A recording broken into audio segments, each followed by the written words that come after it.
ওখানে আছে অ্যাপস্টেন কেলেঙ্কারি চলছে না, ভোগ করতে কিছু বাদ রাখেনি, খাওয়া দাওয়া যত রকম সবই শেষ। এখন কি করবে? আহলে হাদিস আন্দোলন বাংলাদেশ। যারা ইউটিউব দেখেন, ফেসবুক দেখেন, অর্থাৎ তাদের নজর সবসময় আসমানে থাকে, জমিনে থাকে না। ওখানে আছে অ্যাপস্টেন কেলেঙ্কারি চলছে না। অ্যাপস্টেন এক নারী পাচারকারী চক্রের নেতা। সমুদ্রে একটা দ্বীপ আছে, সেই দ্বীপের নির্জন স্থানে নিয়ে পৃথিবীর যত বড় বড় রাষ্ট্রপ্রধান, বিশেষ করে আমেরিকার রাষ্ট্রপ্রধান বিশেষ করে, এই সমস্ত লোকদেরকে সেখানে নিয়ে নারী আর মদ সাপ্লাই দেয়। তা সে হবে অল্প বয়স্কা, অপ্রাপ্তবয়স্কা, তরুণী, বড় বয়সের মেয়েদেরকে নেবে না। এই সমস্ত মেয়েদেরকে তারা সেখানে সাপ্লাই দেয় ফুর্তি করার জন্য। এই নিকৃষ্ট কথাগুলো বলতেও তো লজ্জা লাগে।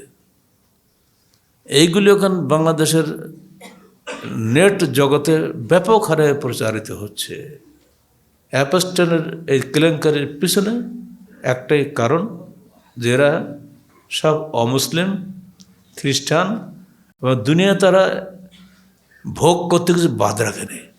আর এই জন্য আল্লাহ পাক কোরআনে বলেছেন, লা বাসাতাল্লাহু রিজক লা বাগাউ ফিল আরজ।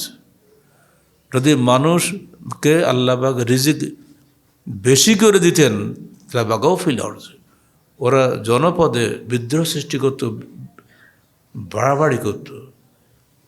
ওদের এত টাকা পয়সা, সুদের টাকা সব, যে এখন ওরা দুনিয়ার সমস্ত বিলাসিতা শেষ, খাওয়া দাওয়া যত রকম সবই শেষ। এখন কী করবে? বদমাশি করবে। আর বদমাশির জন্য দরকার হলো নারী আর মদ। সেগুলো করলে মানুষের খারাপ দেখা যায়, নিজের বাড়িতে করা যায় না। তো যাও ওই সাগরে, দ্বীপের মধ্যে যেরকম মানুষজন থাকে না। আর এই কাজ কেউ সাহায্য করতে লাগবে, সাহায্যকারী লোকটা ওই অ্যাপস্টেইন, এই বদমাস। সেই গাধাটা কারাগারে নিজের কক্ষে মারা গেছে। মারা গেলে তার 30,000 ভিডিও টিডিও এসব বেরিয়েছে, সে সব রেকর্ড। সেখানে কারা কারা যেত তাদের নাম সব সেখান থেকে, সে ছবি সব পত্রিকা আসতেছে। এখন লজ্জায় তারা মাথা উঁচু করতে পারছে না, বুড়ো হিসাবে এখন সে তেজ নেই। আলহামদুলিল্লাহ, এটা আমাদের জন্য খুশির খবর যে কোনো মুসলিম ওয়ার্ল্ডের নেতাদের নাম সেখানে নাই, আলহামদুলিল্লাহ। কারণ মুসলিম ওয়ার্ল্ডের নেতারা তো আলহামদুলিল্লাহ সিয়াম রাখে, তারা তো আল্লাহকে ভয় করে। এখানে ওইটা পারেনি। আপনাদেরকেও সাবধান করতে, বিশেষ করে তরুণ সমাজদেরকে, তোমরা এই নোংরা জিনিস নিয়ে ঘাটাঘাটি করো না। যে নোংরা বেরোবে আউট।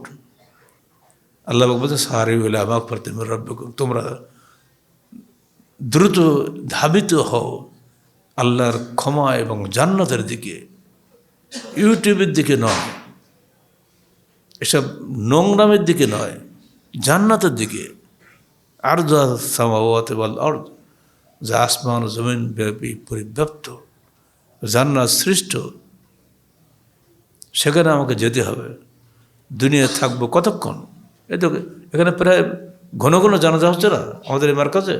এর মধ্যে পরশু দিনও জানাজা হলো একটা, সেই ইয়ং ম্যান। কখন কে চলে যাবে তো ঠিক নেই। অতএব জান্নাতের যাওয়ার জন্য সবাই দ্রুত বেগে ধাবিত হওয়ার জন্য চেষ্টা করুন। আল্লাহ পাক আমাদেরকে জান্নাতের জন্য কবুল করে নিন, আমিন।